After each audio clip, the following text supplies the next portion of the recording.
my fruit punch has been put together. What I made the other day, same exact thing. It's just watermelon, red, orange, and yellow bell pepper, mandarin orange, lemon, organic cane sugar. So what I'm going to do with this, you will see.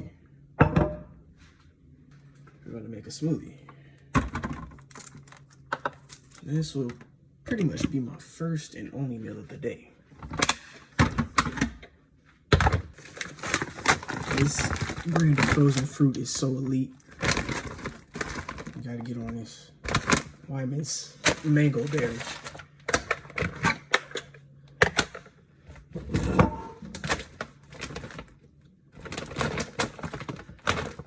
And my smoothies are very simple. It's just fruit and juice. I don't put supplements or anything like that in there. Fruit and juice is all I need.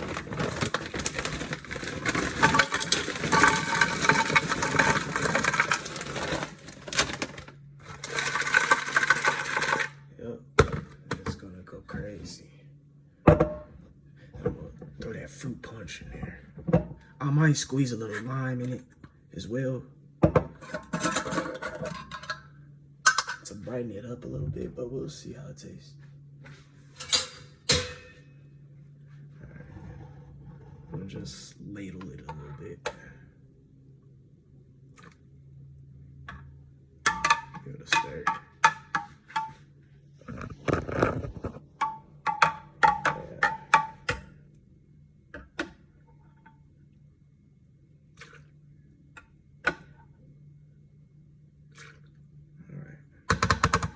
Now, I'm comfortable with pouring.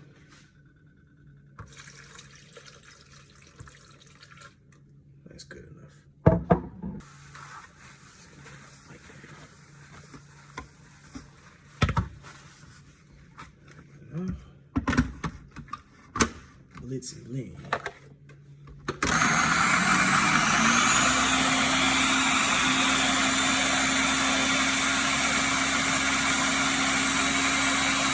Needs more juice. It's a little stiff. There we go. Why the hell not? I'm gonna squeeze some lime in here.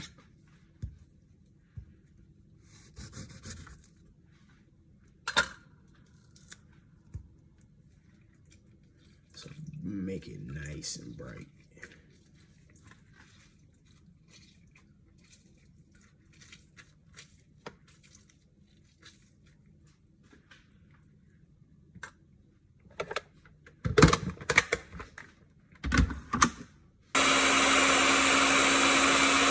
Before I go ahead and pour a big cup, I want to just taste it first.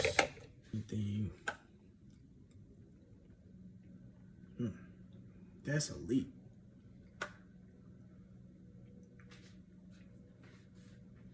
Want to add just a little more lime and a little more cane sugar. The cane sugar I like to use.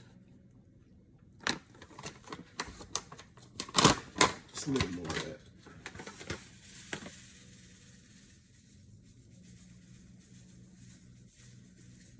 That's good enough. I'm gonna squeeze this lime in there.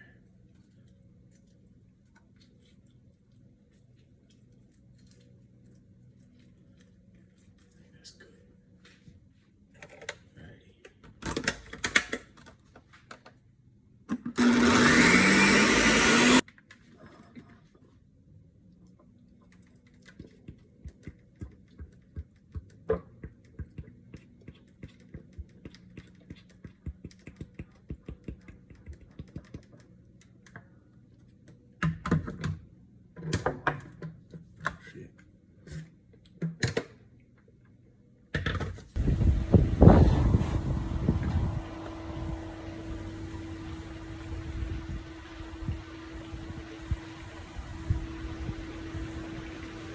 I've been running for the past 2 days now, and it's got my calves on fire.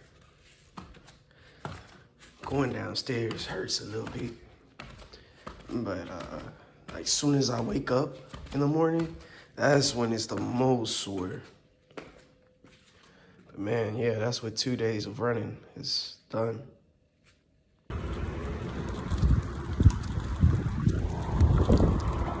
Scooter Man Chris.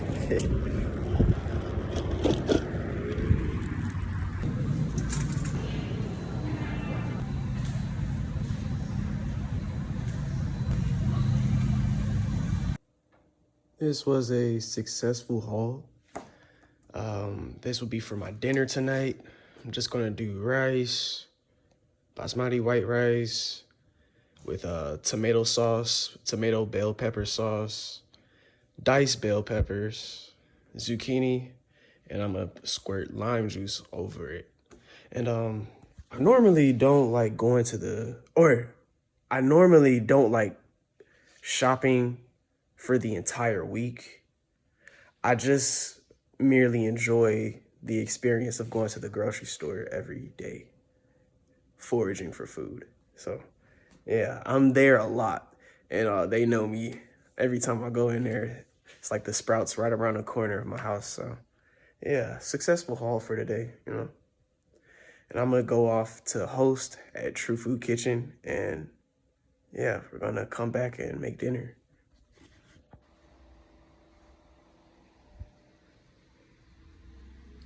I'm gonna choose black today. Navy blue, that pairs best with brown loafers. I plan on getting brown Doc Martens, the loafer style shoes, and that will go better with that in my opinion. Today I'm gonna wear black chinos with this sweater, and I'm gonna wear my low top Doc Martens with this. Cool, comfortable, simple. Yep. Black hat, black chinos, black Docs, cream sweater. Yep. Sweet. All right, my bus is about to leave, so I'm gonna head off and go host. Let's do it.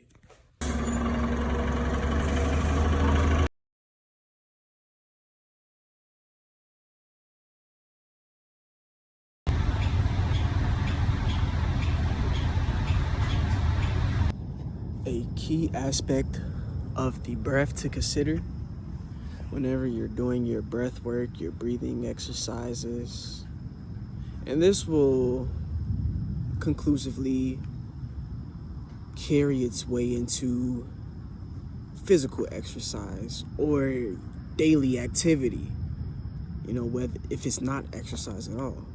But a key thing to consider is extending the exhale longer than the inhale. In the same way that you'd prefer a car that runs longer and drives further on less fuel, it's ideal to have the same pattern when you breathe. So you want to be able to circulate, conduct energy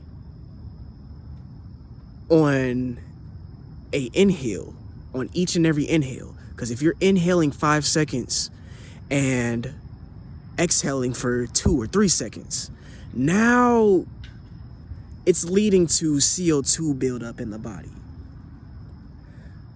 Less metabolism, perhaps. You want to have that energy flowing more often than not. Inhaling brings things to a sort of a point of stagnation, you know, because it's magnetic, it's holding, retaining energy, accumulating. Versus when you exhale, now you're conducting, you're circulating. You're also getting that CO2, that metabolic waste, out of the body. Metabolic waste manifests as CO2. So you want to get that out of the body as much as possible, you know? So when you do your breath work, inhale 4 seconds, exhale 7 seconds. If you can't do 7 seconds, go for 6 seconds. Go for 5 seconds. But it is key to extend your exhale longer than your inhale. That is key. Fuel efficiency is the primary focus in this. Just think of fuel economy for a car, fuel efficiency for a car, a truck, or even a tractor. You know, you'd prefer a car that goes longer, drives a further distance on less fuel versus a car that does not. So 2 cars can both have 10 gallons of gas in there. One car is going to go 15 miles while the other goes 30. And that's the idea of extending the exhale longer. It's fuel efficiency. That's all it is. Yeah. And I just finished a quick 10-15 minute meditation. It felt very good. Felt very great. I felt the buzz all over my body. In my fingertips, I feel it right now. I feel the buzz in my fingers, literally as we speak. And the longer I partook in that meditation, was the more I felt the buzz, the more I felt that chi exciting my body, imbuing my vessel, It felt amazing. And meditation, man, me personally, I wouldn't go into meditation looking for something. It's more of an instinctual habit for me. I go into meditation with the instinct to rest my body, with the instinct to recharge my body, in the same way that we all sleep instinctually, right? But meditation takes it a step higher than sleep. Sleep is unconscious, But with meditation, you're consciously aware of your breathing. That's the focus of meditation. Yeah, you can focus on mantra, or your imagination, what you envision. But ultimately, the deepest forms of meditation are when you're focused on your breath, the inhale and the exhale, coming through your nose and out of your nose. The breath is what interfaces you with soul, source, God. And through you interfacing with the God, the source within you, you interface with the almighty source, the almighty God, the soul of the universe, the source of the universe, of the multiverse, of existence. That is you. You are God. You are source. And through you consciously focusing or honing in on the breath, it links you into God consciousness. God consciousness is the key of life.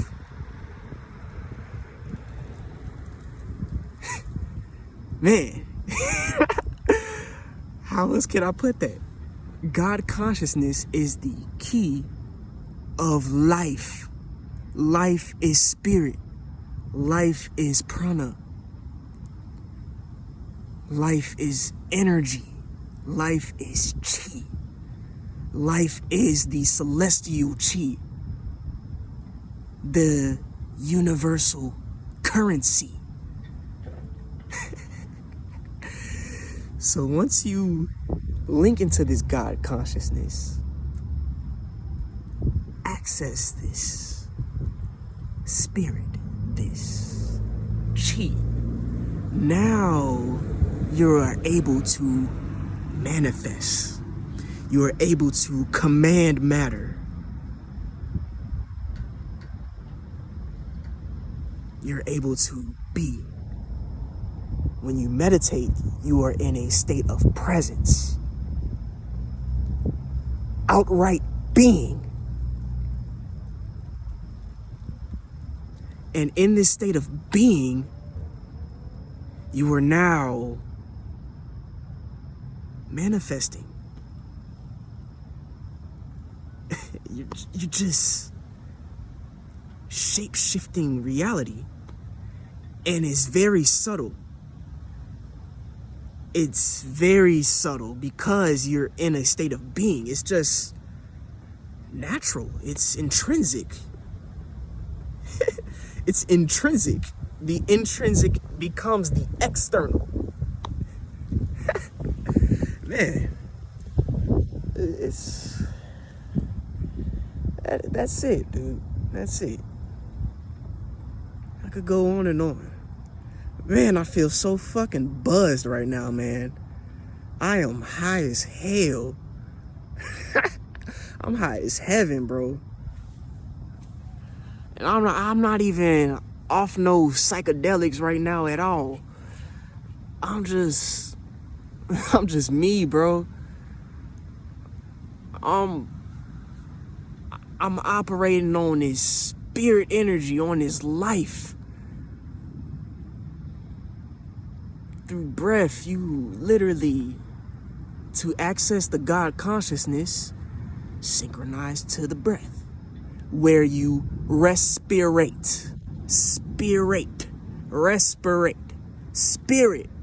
comes through the breath. The more you focus on it, the more you accumulate. You know what I'm saying? It's not rocket science at all. This is not even, well, granted what's it called? The age we're in, Kali Yuga, Iron Age. Yeah, talking about things like this is taboo. But you know it. You know. You're just remembering. You know it. Naturally, innately, you know it. You know it.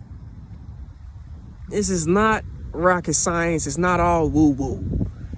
It is your natural state of being. You are nothing. You are a soul. You are formless by nature.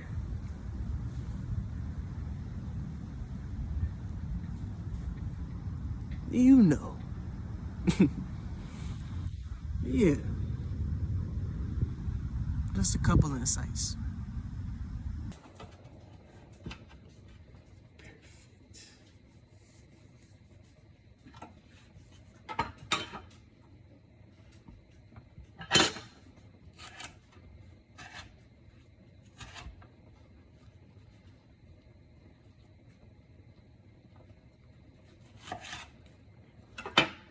Inside of yellow bell pepper, the carotenoid lutein exists. And this carotenoid is an antioxidant that favors the eyes, the tissues that make up your eyes. Your eyes are a soft tissue.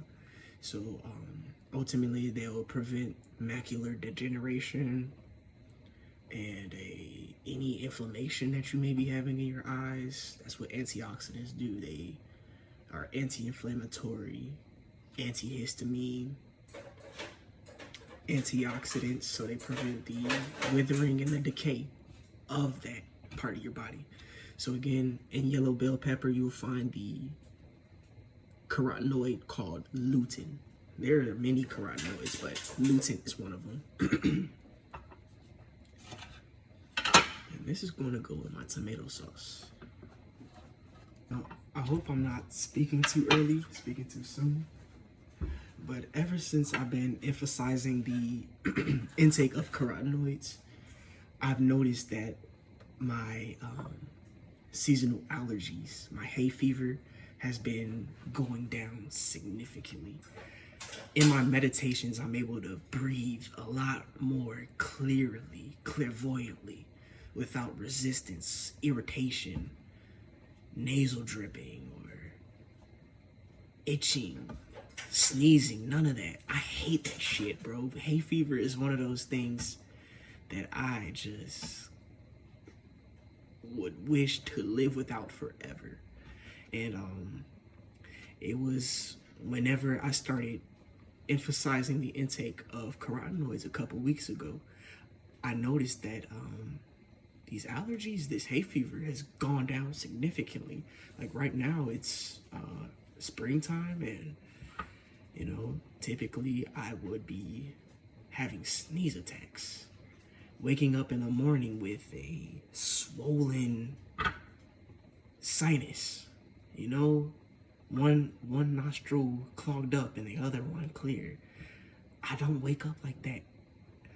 I hope I'm not speaking too soon, but you know, that's what I'm noticing now ever since I've been consistently, day by day, taking in carotenoids. You know, I just had 32 ounces of my fruit punch. You know, that's watermelon, red, orange, and yellow bell pepper, mandarin orange, lemon. And I'm about to have some basmati rice with tomato bell pepper sauce. You know, carotenoid rich, carotenoid heavy. I'm gonna put some diced bell peppers in there. And yeah. And also, the thing is too, carotenoids have staying power inside of the body. So they're not water soluble. They don't come in and go the next day, you know. So the more that you consume them, the more that you intake them on a consistent basis, is the more that your body has a store of them or a supply. So it keeps stacking and stacking and stacking and stacking. So, you know, I would imagine that the more I do intake these carotenoids is the more lasting the impact will be on my hay fever, you know, in terms of relief. And yeah, that was one of the primary reasons behind me, you know, emphasizing carotenoids in my diet, you know, or my nutritional patterns. That was one of the primary reasons, hay fever, because it interrupts a lot of things in my life. It pisses me off, really. I hate hay fever, you know, just to not be able to breathe, bro. You know, I rely on my breath for everything. Meditation, exercise, being a nice person. I'm a nice person as is, I would say I am. But just hay fever makes it harder, bro. It challenges me. But not being able to breathe and constantly sneezing and shit, I hate that, bro. So these carotenoids came in handy, bro. For sure, for sure. And this will be a long-term practice of mine, long-term emphasis. I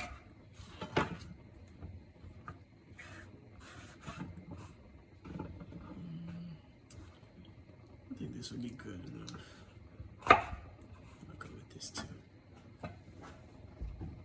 So the tomato pepper sauce is all good to go. Set up in the steamer. I will cover it. You know, I don't eat as much as I really enjoy spicy food. I don't consume a lot of it because it has a tendency to give me the runs. If you know, you know. So I try to limit the amount of spicy food I eat, although it is very tasty, and it does have a dilatory effect on the blood vessels. It dilates them and opens them wide so your blood could flow really nice, especially the cayenne pepper, any hot pepper really, you know. It leads to nitric oxide production.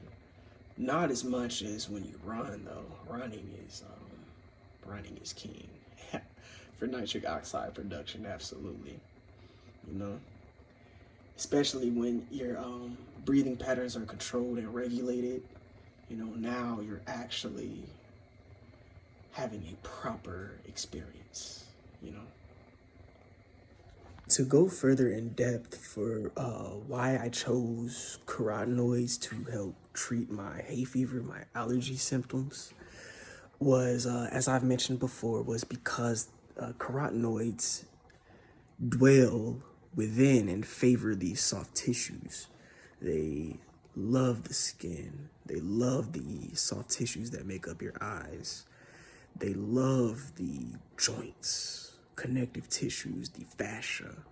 So from a hay fever perspective, you know, the histamine response is coming from the lining, the skin lining of your nasal passages, your sinuses. So knowing that carotenoids are antioxidants, they have an anti-inflammatory effect. Anything that is anti-inflammatory is an antihistamine. So it wouldn't be very appropriate, really appropriate, it helps, but it wouldn't be appropriate to intake a bunch of vitamin C for hay fever. You know, vitamin C is water soluble, so its antihistamine effects will be, its antihistamine properties aren't really geared to the skin or the soft tissues for that matter. You know, whereas the carotenoid, because it's an antioxidant that operates in those areas, that's where you get that antihistamine effect most prolifically, you know. So yeah, even if you don't have hay fever and you may have a rash on your skin or some sort of allergic reaction on your skin that you want to address quickly, put some carotenoids on your skin topically. I would suggest mixing it with oil too. You know, I don't eat oil, but I will put it on my skin. You know, so if like I'm having skin irritation, yeah, I'm putting some, you know, something like here, check this out. Palm oil, red palm oil, unrefined. You know, it's super high in a alpha and beta carotene. Both are carotenoids. You know, I would put that on my skin, let that sit there, calm down the inflammation caused by the histamine, and remedy that, you know? Yeah.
it just came to mind that not only did I, or was I, or am I now emphasizing carotenoids for hay fever antihistamine effect, but I'm also using them for recovery, to promote recovery and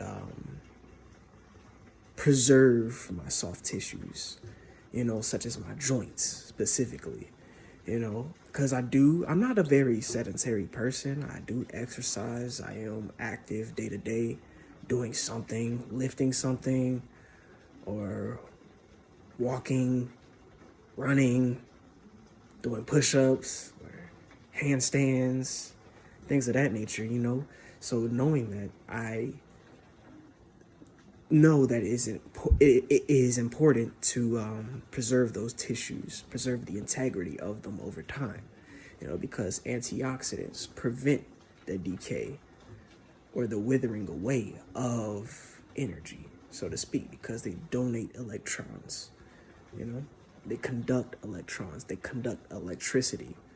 And what? Spirit is life. Prana is life. Life is spirit, So yeah, again, I emphasize the intake of carotenoids not only for hay fever, allergies, antihistamine effects, but preserving my soft tissues, my joints. And to note, or to add on to that, cucumbers, man, with the skin on, my body does better with the English cucumbers versus the American ones, because I don't know, I think you say curcubatin, something like that. I'm butchering that word, but that compound, that gives cucumbers its distinctive smell, its taste, it causes a lot of digestive upset in me, and I get the runs. If you know, you know. If I drink too much, so I do better with the English cucumbers, but I digress. I emphasize the intake of cucumbers as well because of the silica. Now, silica is a trace mineral, highest in cucumbers for sure. If you ever seen the stereotypical beauty avatar with cucumbers on their eyes, that's where that comes from, because the silica, it works directly with collagen, which is what your skin and soft tissues is made up of. A key component of collagen is silica, and without it, your skin could start to wrinkle, your joints can start to become more brittle. So I emphasize the intake of cucumbers for the silica. What's it called? I lost the fucking thought. I emphasize cucumbers for the silica, okay? Carotenoids for the antioxidant effect on soft tissues, the anti-inflammatory effect upon soft tissues, joint health, skin health, that's what I'm all about at the moment right now. That's what I emphasize, key insights.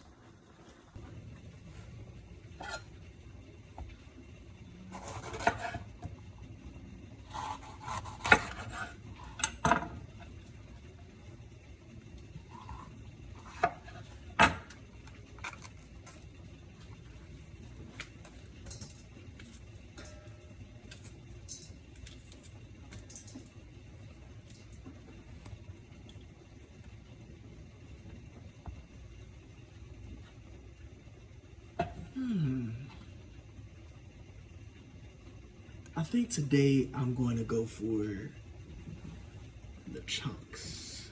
Yeah, I'm going to go for the chunks today. Nice, coarse pieces of bell pepper. Rough pieces, I'm going to go for a rough chop.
going to be such a delicious meal.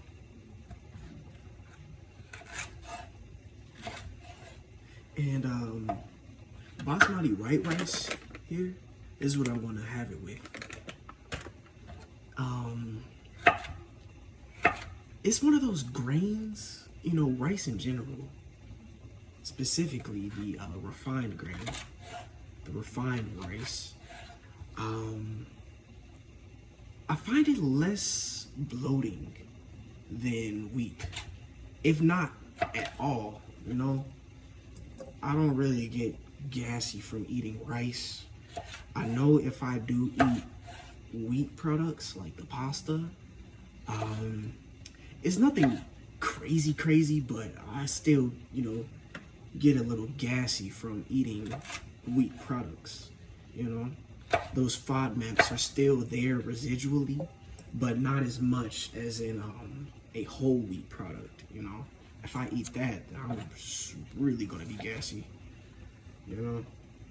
But you know, rice is one of those grains I can rely on to, you know, have a very smooth transit, you know, no gas, no bloat, none of that. And you know, the pasta is not something that I eat consistently, you know, or multiple times out of the week. I eat rice more consistently than I do the pasta for sure, simply because of the gas. I don't like having a lot of gas at all. It doesn't feel good, doesn't, you know, feel pleasant at all, you know. And also, having so much gas from the food that you eat can create a lot of CO2 buildup in the colon, which will then channel into the bloodstream and into your systems. You know, the body longs to excrete the CO2, get it out of itself, you know? It's metabolic waste. And over time, it can intoxicate the body because we are not designed to live off of CO2 like a plant does, you know? We are made to live off of oxygen. Oxygen is what electrifies us. Electrifies the cell. And the CO2 breaks down the cell. According to our physiology, we are not designed to be having so much CO2 in the body. So, you know, keep that in consideration whenever you're eating. Okay, if it's making you gassy, it's deoxygenating your blood. It's intoxicating your blood overly, you know? Be nice to your body. You don't want all that carbon dioxide building up in your blood, in your colon. It can poison you. If you ever heard of CO2 poisoning, you know, it's a silent killer. Very silent killer. If it would shut down a macroorganism, you know, think of what it's doing to the microorganism, your cell. It shuts down the cell. It breaks down the cell.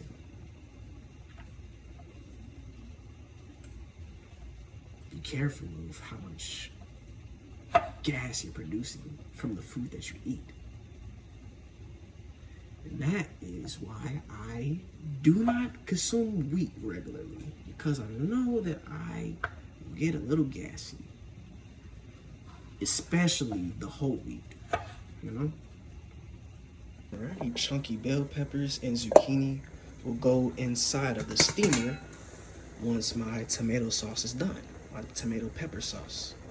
So this needs about a good 10 to 15 more minutes. After that, you know, like I said, we're gonna put the chunky bell peppers and zucchini in there to steam up while we process this sauce, and things will get going.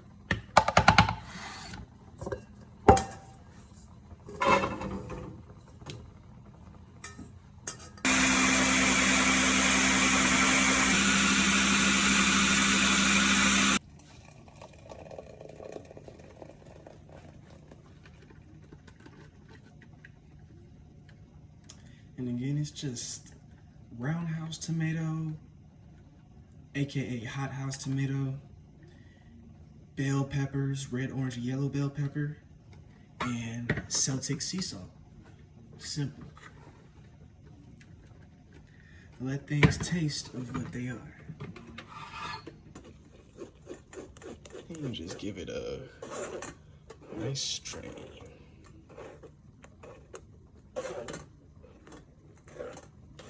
And it'll run smooth as a result.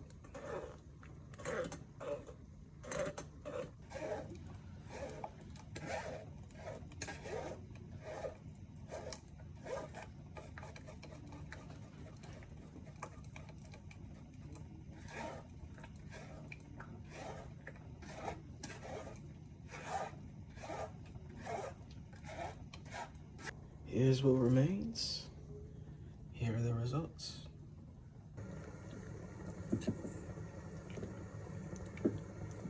Alright, so this is just going to sit here and soak up all that flavor. And in the meantime, I'm going to have this water come to a boil. Put the rice in there. Then put the cooked rice in here. So, rice is in. Alrighty, the white basmati rice is complete now. And if you're anything like me, you use the boil and drain method. So I cook my rice as if it were pasta. I don't let the water soak all up in the rice. I don't like my rice sticky. I don't like it mushy. I won't eat it. I prefer the boil and drain method, and if you take it a step further, you would rinse the rice with hot water after you drain it, and it makes it even more loose, more fluffy. But this is good enough for me right now. You know, I don't like my rice sticking together, all clumpy and goopy. I don't like that. But yeah, I'm gonna combine this rice with the veggies I have here, and dinner will be served.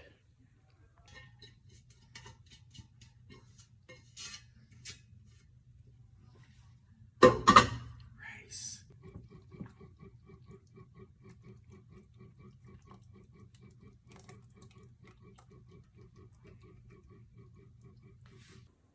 Cheers and gratitude.